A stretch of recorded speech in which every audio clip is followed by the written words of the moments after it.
ગિરનારની સીડી પર ફરી દેખાયા 3 સિંહ. વન વિભાગે સુરક્ષિત રીતે ક્રોસિંગ કરાવ્યું. ગિરનારની સીડી પર સિંહ દેખાયાના મામલે 50 પગથિયા પાસેથી સિંહ નીકળ્યા હતા.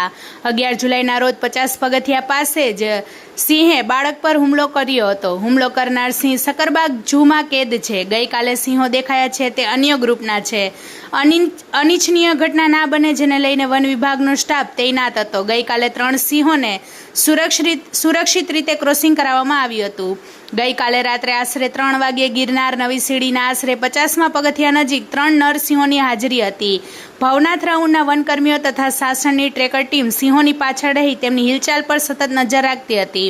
સમગ્ર કામગીરી દરમિયાન સિંહોને કોઈપણ પ્રકારની હેરાનગતિ ન થાય તેમજ યાત્રાળુઓની સલામતી જળવાઈ રહે તે માટે જરૂરી વ્યવસ્થા કરવામાં આવી હતી. જૂનાગઢ વન વિભાગની સતર્કતા અને સતત દેખરેખ પરિણામના આધારે 3 નરસિંહોને સુરક્ષિત રીતે ગિરનારની સીડીનો વિસ્તાર પાર કરાવી જંગલ તરફ આગળ રવાના કરવામાં આવ્યા હતા. સમગ્ર કામગીરી દરમિયાન કોઈપણ પ્રકારની અનિચ્છનીય ઘટના બની નહોતી.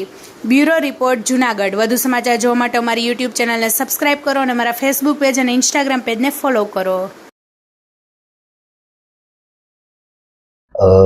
कल रात को 3 बजे जो गिरनार क्षेत्र की नई सीढ़ी है उसके 50 पगथिये के पास में सिंह का एक ग्रुप था जिसमें 3 नर सिंह हैं वो वहाँ पे देखने को मिले. हमारा स्टाफ सतत उनके पीछे था और जो शासन की ट्रैकर टीम और जो भवनाथ राउंड का स्टाफ है वो सीढ़ी के पास में जो 11 जुलाई को घटना हुई थी उसके बाद में हर रोज़ वहाँ पर पेट्रोलिंग करते हैं और किसी भी प्रकार का अनिच्छनीय बनाव न बने इसका पूरा ध्यान रखते हैं.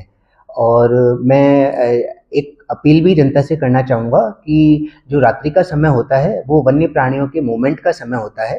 तो उस समय अगर वो सीढ़ी से ऊपर जा रहे हों तो ग्रुप में जाएं तथा कोई अगर वन्य प्राणी उनको देखने को मिले तो उसको परेशान ना करे तथा इसकी जान वन विभाग को करे ताकि वन्य प्राणी की सुरक्षा तथा यात्रिकों की सुरक्षा को सुनिश्चित किया जा सके. सर, जो ये ग्रुप 3 नर कल को देखने को मिले कि वो जो अटैक वाला ग्रुप था उनमें से एक है या अलग ग्रुप?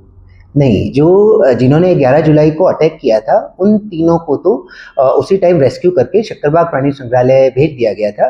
ये जो ग्रुप है ये अलग ग्रुप है. आप समझिए कि जो सीढ़ी है वो अभयारण्य विस्तार में ही है और वन्य प्राणियों के मूवमेंट का एरिया है. तो ये जो ग्रुप है और जो पिछला ग्रुप था ये सीढ़ी को बहुत बार क्रॉस करता है और चूंकि ये घटना बनी तो ज़्यादा सतर्कता के लिए अब शासन की जो ट्रैकर टीम है वो और हमारा जो स्टाफ है वो देर रात को वहाँ पे पेट्रोलिंग करते हैं तथा सुरक्षित सिंह को एक सीढ़ी के एक बाजू से दूसरी बाजू क्रॉस करवाते हैं. એટલો છે માનવ અવશેષ મળ્યો તો ખાધો, નહીં મળ્યો તો નહીં ખાધો. હવે માન લો કોઈ એટલો જ ખાધો હોય જેમ હું પહેલે વાત કરતો હતો તો પછી કેવી રીતે આમાં